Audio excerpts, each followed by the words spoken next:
Hello friends, पढ़ंतु classes में आप सभी का स्वागत है। आज हम अपने पार्ट ऑफ स्पीच का नेक्स्ट टॉपिक डिस्कस करने वाले हैं। ठीक है, और हमारा जो नेक्स्ट टॉपिक है वो है एडजेक्टिव। तो इससे पहले हम लोगों ने नाउन और प्रोनाउन जो है वो ऑलरेडी डिस्कस कर लिया है। अब हमारा जो नेक्स्ट स्टेप है वो है एडजेक्टिव। ठीक है, तो आज हम देखते हैं एडजेक्टिव। देखिए, जैसा कि आप सभी जानते हैं कि एडजेक्टिव क्या करता है, नाउन और प्रोनाउन की विशेषताएं बताता है। ठीक है, the word which qualify the noun and pronoun that is known as adjective. ठीक है, जैसे हम लोग क्या कहते हैं, एक सिंपल सा एग्जांपल लेते हैं। अगर हम एक सिंपल वर्ड्स में कहें, एक सिंपल वर्ड में कहें, सीता इज़ अ गर्ल। ठीक है, सीता एक लड़की है।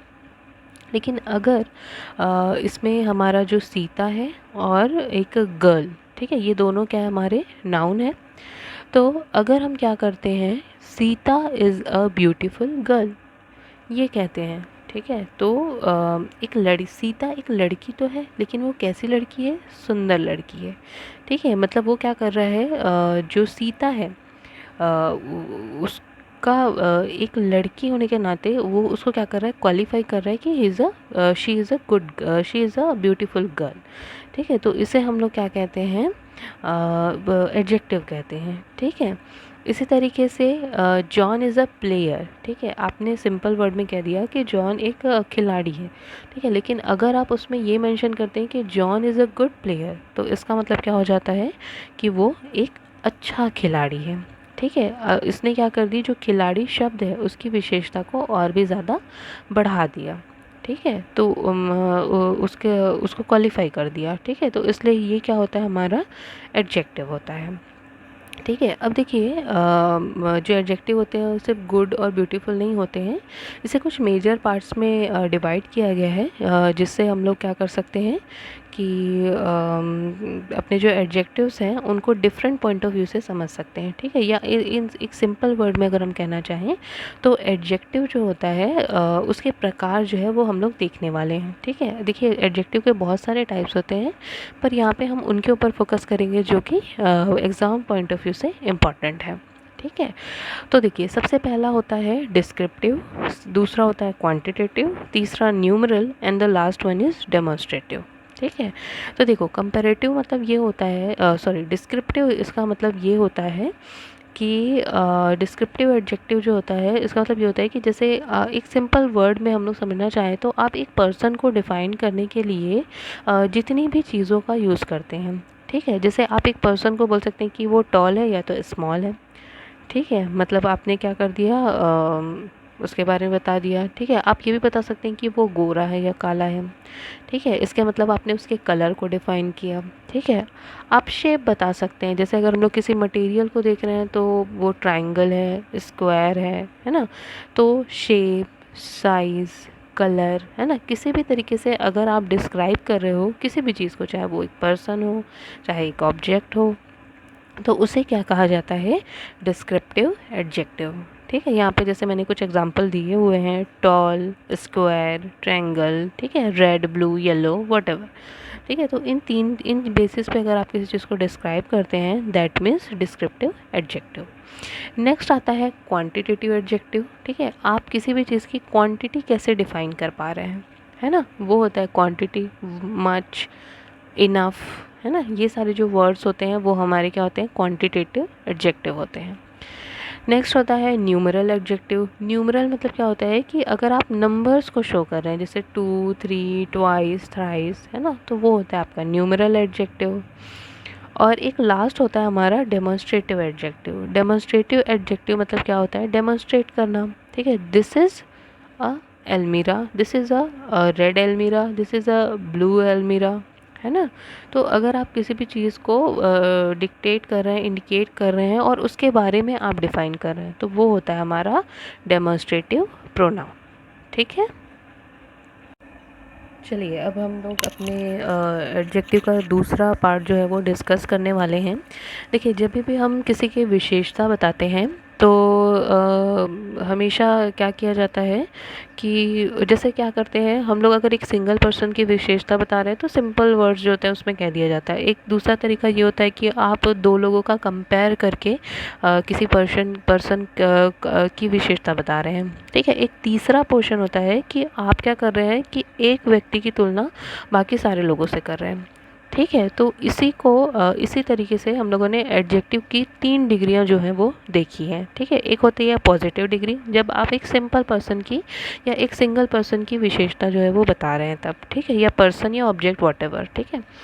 दूसरी चीज़ होती है कि आप दो कंपैरिजन कर रहे हैं, दो लोगों की या दो वस्तुओं की, है ना, तो वो आपका कंपैरेटिव डिग्री होती है। और एक तीसरी चीज़ होती है आपकी सुपरलेटिव डिग्री, ठीक है। इसका मतलब ये होता है कि आप वन एंड ऑल इनके बीच क्या कर रहे हैं, कंपैरिजन कर रहे हैं, ठीक है। तो देखिए पहला क्या होता है, जैसे हम लोग एक छोटा सा एग्जांपल देख लेते हैं। जैसे मैंने कहा कि Ram is a tall boy, ठीक है। तो ये क्या होती है हमारी पॉजिटिव डिग्री। आप सिर्फ राम के बारे में बात कर रहे हैं, ठीक है। राम एक लड़का, कैसा लड़का है, टॉल, है ना, लंबा लड़का है, तो वो होता है हमारी पॉजिटिव डिग्री। फिर कंपैरेटिव डिग्री मतलब क्या होता है कि जब आप दो लोगों की तुलना कर रहे हैं, ठीक है। जैसे अगर मैंने ये बोला कि Ram is taller than Shyam, ठीक है, मतलब यहाँ पे राम और श्याम की लंबाई की तुलना हो रही है और ये बताया जा रहा है कि जो राम है वो श्याम से लंबा है। तो ये क्या होता है, हमारा कंपैरेटिव डिग्री होती है। जो लास्ट होता है इसमें ये क्या होता है कि बाकी सारे लोगों से आप तुलना करते हैं, ठीक है। जैसे Ram is the best student of the class, ठीक है। मतलब आपने क्या किया, बाकी सारी क्लास से आप तुलना कर रहे हैं राम की और ये बोल रहे हैं कि राम जो है वो बेस्ट स्टूडेंट है, ठीक है। तो ये क्या होता है, हमारा सुपरलेटिव डिग्री होती है, ठीक है। तो ये हो गई हमारी सुपरलेटिव डिग्री, है ना। अब देखिए इसमें क्या करना है आपको, जब भी आपको पॉजिटिव, कंपैरेटिव या सुपरलेटिव डिग्री बनानी है तो आपको वर्ब के तीनों फॉर्म जो होते हैं वो पता होने चाहिए, ठीक है। तो ये आप लोगों का होमवर्क है कि आपको क्या करना है, जाके आपके पास कोई भी जो बुक होगी उसमें उठाइएगा, आपको क्या मिल जाएगा, वर्ब के तीनों फॉर्म जो होते हैं वो मिल जाएंगे, ठीक है।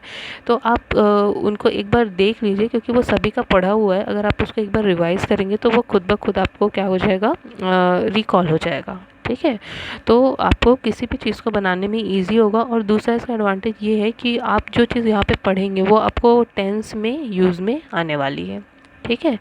तो ऐसा रिक्वेस्ट कि आप अपना एज अ होमवर्क क्या करें, आज ही उस चीज़ को एक बार रीड कर लीजिए, ठीक है। आप रीड करेंगे तो वो चीज़ें रिकॉल हो जाएंगी और आगे जब हम टेंस पढ़ रहे हैं, वॉइस पढ़ रहे हैं, तो वहाँ पे वो आपको बहुत ज़्यादा यूज़फुल है, ठीक है। तो ये है हमारा एडजेक्टिव डिग्रीज़, है ना। अब देखो यहाँ पे हम लोग कुछ रूल्स देखते हैं। जैसे कुछ रूल्स हैं कि कहाँ कंपैरेटिव डिग्री में हम कैसे बनाएंगे या पॉजिटिव डिग्री जो होती है वो हम कैसे बनाएंगे, है ना। तो वो हम यहाँ पे देख लेते हैं।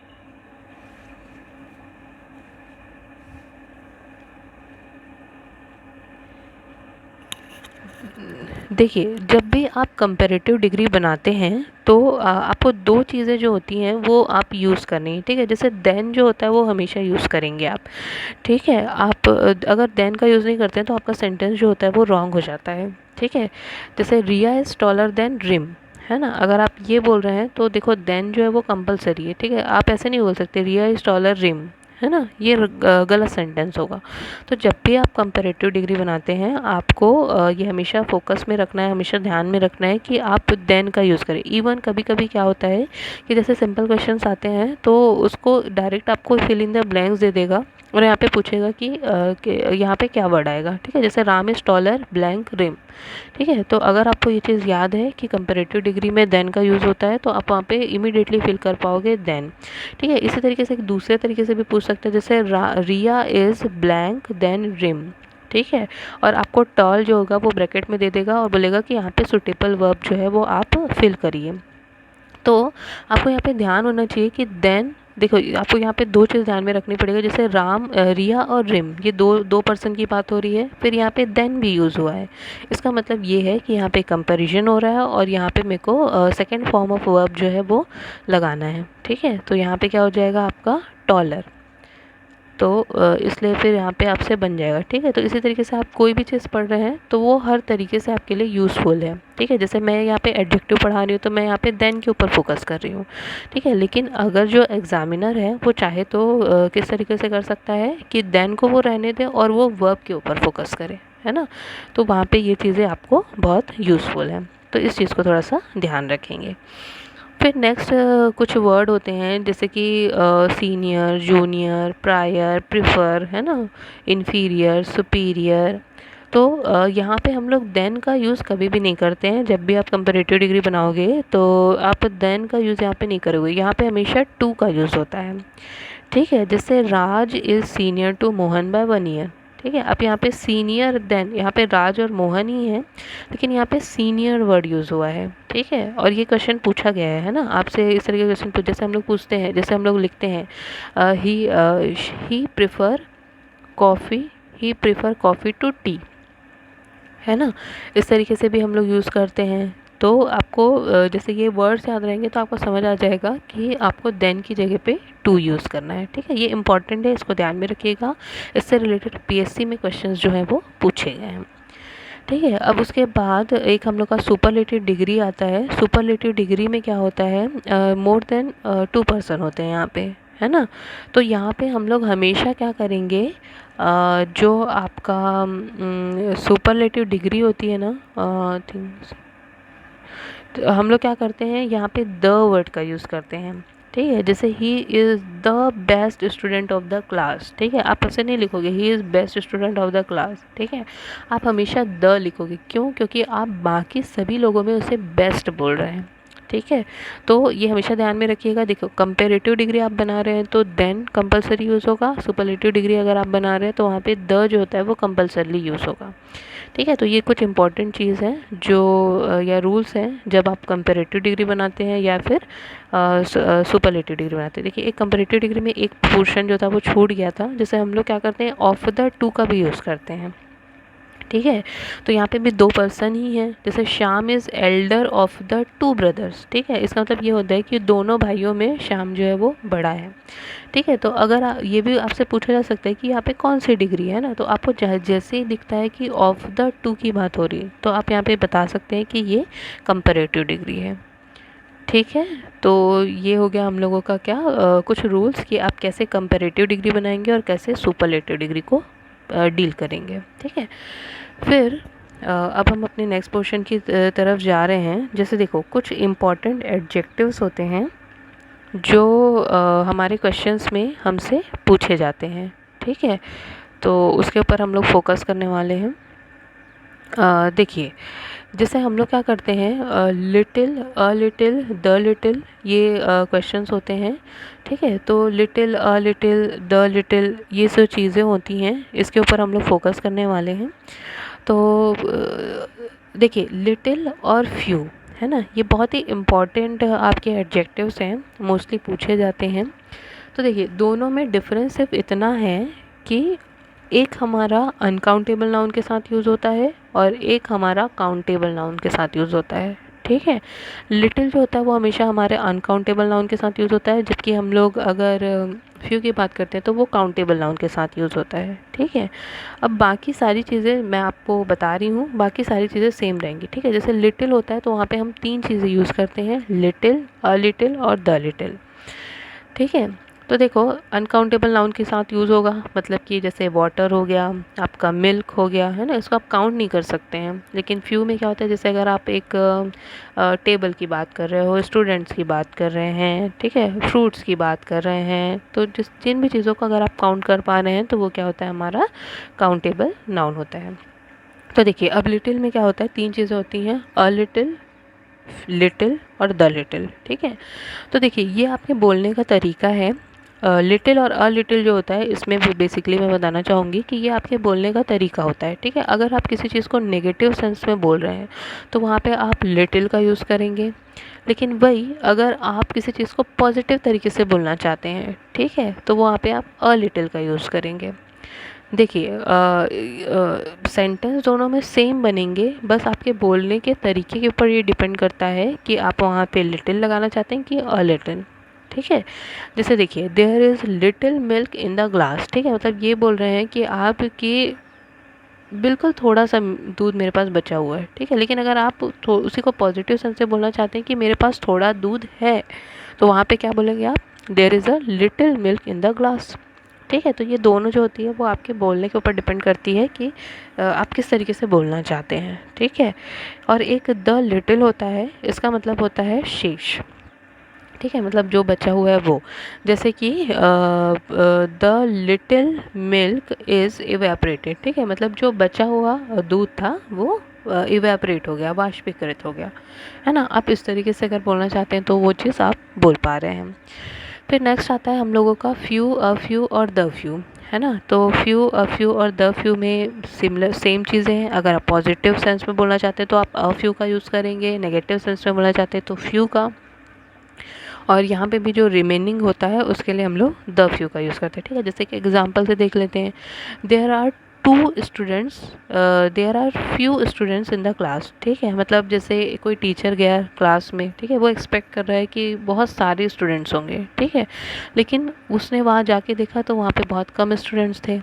ठीक है, तो इसलिए वहाँ पे उसने क्या वर्ड यूज़ किया, there are few students in the class, कुछ ही बच्चे थे क्लास में। ठीक है, उसके बाद कुछ ही बच्चे हैं क्लास में, आप ये बोल सकते हैं। फिर अ फ्यू मतलब क्या होता है कि जैसे किसी ने एक्सपेक्ट, कोई किसी टीचर ने एक्सपेक्ट किया था कि एक भी बच्चा नहीं आएगा, लेकिन उसके कंपैरिजन में 2-4 बच्चे आ गए। ठीक है, तो वो क्या बोलेगा, there are a few students in the class. ठीक है, मतलब कुछ बच्चे थे क्लास में या कुछ बच्चे हैं क्लास में, है ना। आप इस तरीके से बोल सकते हैं। और एक होता है द फ्यू, मतलब रिमेनिंग। इसमें क्या होता है, जैसे teacher taught the few boys that had come. ठीक है, मतलब उन्होंने कुछ बच्चों को या शेष बच्चों को पढ़ाया जो आए हुए थे। ठीक है, तो ये चीज़ आती है। फिर नेक्स्ट हमारा आता है एल्डर और ओल्डर। ये मेरे ख्याल से बहुत कॉमन क्वेश्चन है, सभी को पता होगा। ठीक है, देखो एल्डर मतलब क्या होता है कि जब आप अपने परिवार के सदस्यों का ही कंपैरिजन कर रहे हैं, ये उन्हीं के बारे में बता रहे हैं, तो वो एल्डर का यूज़ होता है। और ओल्डर मतलब क्या होता है कि अगर आप किसी बाहरी व्यक्ति के बारे में बता रहे हैं, ठीक है, या उससे कंपेयर कर रहे हैं, जैसे कि राम और सिया। ठीक है, मान लो ये दोनों भाई बहन हैं, और ऐसा बोला जा रहा है कि Ram is elder to Siya, है ना। तो यहाँ पे क्या हो जाएगा, हम लोगों का एल्डर वर्ड यूज़ होगा। लेकिन मान लो कि दोनों पड़ोसी हैं, अगर आप उस केस में बोलना चाहें तो कैसे करोगे, Ram is older to Siya. ठीक है, इस तरीके से आप यूज़ करोगे। उसी तरीके से एक हम लोगों का लेटर होता है और एक हम लोग का लेटर होता है। ठीक है, तो लेटर मतलब होता है समय का बताते हैं, जैसे शी केम लेटर देन राज, मतलब वो क्या कि समय, समय के अकॉर्डिंग अगर हम लोग देखें तो वो जो है राज से लेट आई। ठीक है, ये बोल रहा है वो। उसी तरीके से अगर आप ऑर्डर में बताना चाहते हैं, ठीक है, जैसे पहले राम आया फिर वो आई, है ना, मतलब राम आया फिर सीता आई, इस तरीके से अगर आप ऑर्डर बताना चाहते हैं, टाइम नहीं, तो वहाँ पे लेटर का यूज़ होगा। ठीक है, तो वो ऑर्डर को शो करता है। फिर अब देखिए कुछ क्वेश्चंस हैं जो हमारे एग्ज़ाम में आए हुए हैं, तो वो मैंने यहाँ पे थोड़ा सा डिस्कस किया हुआ है। देखिए जैसे पहला क्या है, he is blank and she is blank. ठीक है, ये है, और यहाँ पे हमारा क्वेश्चन है जो हमको ये बोल रहा है कि हमको सुटेबल एडजेक्टिव जो है वो यहाँ पे फिल करना है। ठीक है, तो देखिए आप फ्री हैं, यहाँ पे आपको कोई भी एडजेक्टिव, कोई भी वर्ब नहीं दिया हुआ है, कुछ भी नहीं दिया हुआ है, कोई भी एडजेक्टिव वर्ड जो है वो नहीं दिए हुए हैं। आप फ्री हैं कि आप यहाँ पे कुछ भी लिख सकते हैं। ठीक है, सो एडजेक्टिव लिखना है आपको, लेकिन आप कुछ भी लिख सकते हैं। ठीक है, जैसे मैं यहाँ पे अगर चाहूँ तो मैं ये लिख सकती हूँ, he is handsome and she is tall, she is beautiful. ठीक है, अगर मैं ऐसा लिखना चाहती हूँ तो भी सही है। ठीक है, अगर आप ये लिखना चाहते हैं कि he is tall and she is small, तो ये भी सही है। ठीक है, तो मतलब आप यहाँ पे चीज़ें लिख सकते हैं। ठीक है, ये हो गया। उसके बाद नेक्स्ट आता है हम लोगों का, जैसे कि the government will issue an statement. ठीक है, अब यहाँ पे ऑफिस जो है वो एडजेक्टिव दे दिया है आपको, सॉरी नाउन दे दिया है, इसको हमको एडजेक्टिव बनाना है, और यहाँ पे सुटेबल जो प्लेस है वहाँ पे उसको प्लेस करना है। ठीक है, तो ऑफिस का जो एडजेक्टिव होता है वो होता है ऑफिशियल, है ना। तो यहाँ पे कैसे हो जाएगा, the government will issue an official statement. ठीक है। थर्ड क्वेश्चन है the weather is getting blank and blank. ठीक है, तो देखिए यहाँ पे अगर आपको कैसे समझ आएगा कि यहाँ पे कोल्डर एंड कोल्डर जो है वो लगाना है। ठीक है, देखो आप हमेशा ध्यान में रखो कि जब भी दो फिल इन द ब्लैंक्स दिया हुआ है और आपको एक नाउन दिया हुआ है, सॉरी एक वर्ब दिया हुआ है, तो आप क्या करेंगे वहाँ पे हमेशा वर्ब का सेकेंड फॉर्म फिल करेंगे दोनों में। ठीक है, जैसे कि the weather is getting colder and colder. ठीक है, तो इस तरीके से कुछ एडजेक्टिव्स जो हैं वो हम लोगों ने यहाँ पे डील किए हैं जो एग्ज़ाम पॉइंट ऑफ व्यू से इम्पॉर्टेंट है। ठीक है, तो आप इसको बिल्कुल प्रैक्टिस करिए और अपना होमवर्क करना जो है वो बिल्कुल ना भूलें। ठीक है, क्योंकि ये आपको आगे जो टॉपिक्स हम पढ़ेंगे उसमें भी काम आने वाले हैं। ठीक है, तो ये कंप्लीट होता है हमारा एडजेक्टिव। अब नेक्स्ट क्लास में हम पढ़ेंगे एडवर्ब। ठीक है, थैंक यू।